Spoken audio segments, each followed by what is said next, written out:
62% shares PTCL के government के पास हैं, 26% की शेयर होल्डर इत्तसालात है, लेकिन पूरा इंतजाम वहाँ उन्हीं के हाथ में।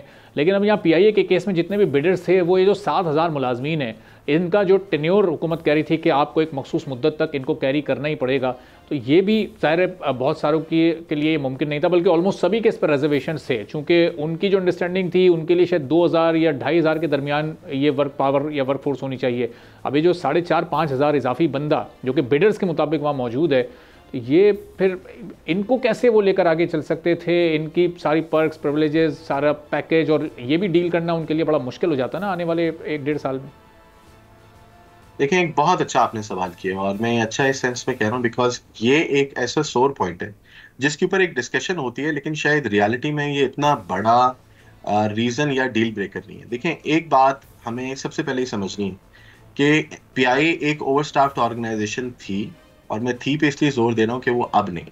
अच्छा। अच्छा, अब एक नंबर बार बार आया और वो नंबर आया कि जी पीआईए में 1700 मुलाजमीन जो हैं वो एक्स्ट्रा हैं। अब ये 1700 का नंबर कहाँ से आया?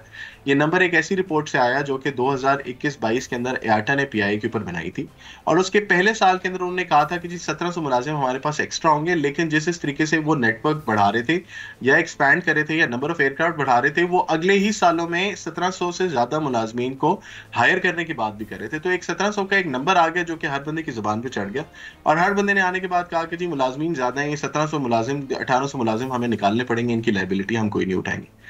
समझने की बात उसके ऊपर यह है कि पीआईए के अंदर अब मुलाजमीन की तादाद नंबर 1 ज्यादा नहीं है, और मैं ये इसलिए कह रहा हूँ कि जब आप ऑपरेशन चलाना शुरू करेंगे आप देखेंगे, देखिए आपने बिजनेस मॉडल अगर लेट सपोज ये बनाना है कि आपने हर चीज आउटसोर्स करके रखनी है, एयरपोर्ट सर्विसेज भी किसी के पास होंगी, रैम सर्विसेज भी किसी के पास होंगी, इंजीनियरिंग सर्विस भी किसी के पास होंगी, खाना भी आप किसी बाहर वाली कंपनी से लेंगे, तो ठीक है आपके पास मुलाजिम शायद ज्यादा हो जाए।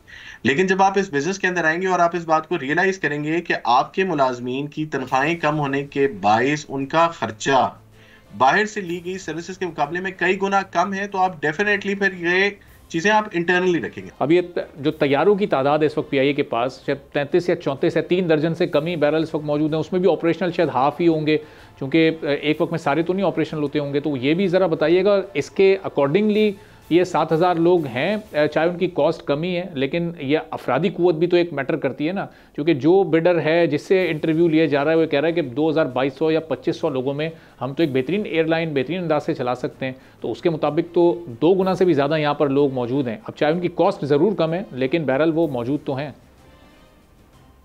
देखिए, मैं एविएशन सेक्टर में रहते हुए मैं एम्प्लॉय टू एयरक्राफ्ट रेशियो को बहुत ज्यादा मुस्तनद रेशियो समझता नहीं हूँ, लेकिन हैविंग सेड दैट, चूंकि ये बात बहुत जगहों के ऊपर होती है और ये एज अ फैक्टर के तौर पे लोग कंसिडर करते हैं, तो 33 जहाज़ों पे आप 7,100 मुलाजमीन को डालें तो ये 250 से कम 250 के आसपास भी एयरक्राफ्ट बनता है रेशो, जो कि अगर आप पूरे रीजन में देखें तो वो बिल्कुल कोई बहुत ज्यादा ऑफ नहीं। अच्छा, नंबर 2, आपके पास अभी 33 जहाज हैं। 33 जहाज इस वजह से हैं बिकॉज आपके बहुत सारे रूट बंद हैं जो कि आप एक्सपेक्ट करते हैं कि अगले चंद महीनों में खुलेंगे।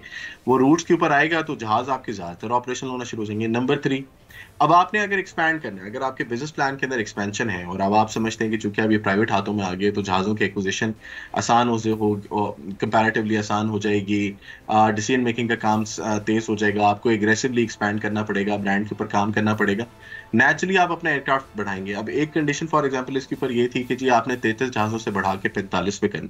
अब आप 45 के ऊपर आते हैं तो रेशियो 160-170 बन जाती है।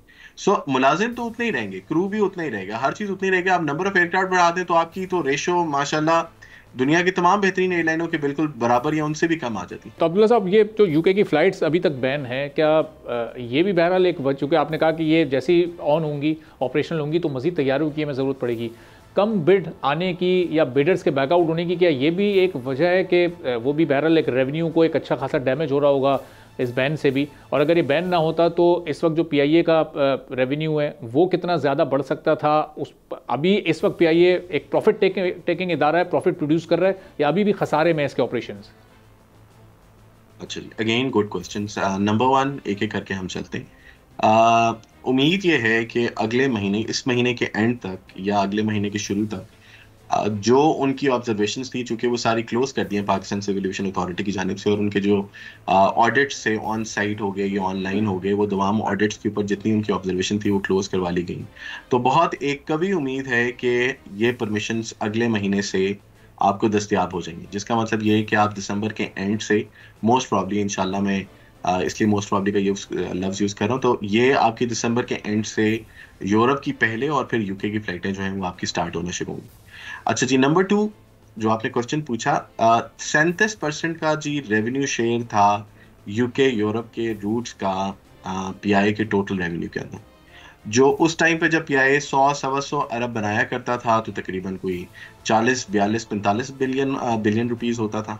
अब चूंकि डॉलर भी वैल्यूज की जो है वो इंक्रीज कर गई है और आपका ओवरऑल जो है फेयर भी ऊपर गए हैं, तो अब वो तकरीबन आप समझ सकते हैं कि 70 से 80 अरब रुपए सालाना का रेवेन्यू चंक है जो कि आपको यूरोप और यूके से आएगा। तो ये वो पैसे हैं जो कि जैसे ही आपको होगा तो ये एडिशनल रेवेन्यू के तौर के ऊपर आपके पास आएगी। अच्छा जी, नंबर 3 जो आपने बात की है कि अब पीआई की क्या सूरत हाल है, देखिए मई ऑनवर्ड जब से पीआई के ऊपर लेगेसी लोन्स का बर्डन उठा के होल्डिंग कंपनी के ऊपर कन्वर्ट कराया गया है, तो पीआईए ने दोबारा कोई बोरोइंग नहीं की। पीआईए ने कोई नुकसान या खसारा पूरा करने के लिए किसी से कर्ज नहीं लिया, कोई बैंक से कर्ज नहीं लिया, और पीआईए ऑपरेटिंग साइड के ऊपर अब एक मुनाफा बख्शेदार है। और इंशाल्लाह यही नंबर्स आप इस साल के एंड में, जो 2024 अभी आपका खत्म हो रहा है, तो इसके एंड में भी आप शो करेंगे। 2023 के अंदर भी पीआईए को ऑपरेटिंग लेवल पे मुनाफा हुआ था। जनवरी अप्रैल जो कि हमने ऑडिट्स अकाउंट्स अपने पब्लिश किए हुए, उसके अंदर भी आपको ऑपरेटिंग लाइन के ऊपर मुनाफा था। वो ऑपरेटिंग लाइन का मुनाफा आपको इसलिए नजर नहीं आता था बिकॉज ऑपरेटिंग लाइन के बाद आपने कर्जों और उनकी सूद की अदायगी का बहुत बड़ा बोझ था आपके ऊपर जो कि आपको पे करना पड़ता था। वो बोझ जो कि आपके ऊपर से उतर गया है, तो अब इस साल के एंड में आप एक उम्मीद ये है कि आप एक मुकम्मल तौर के ऊपर टोटल प्रॉफिट की तरफ आप जाएंगे। सब्सक्राइब करें और बेल दबाएं ताकि कोई खबर रह न जाए।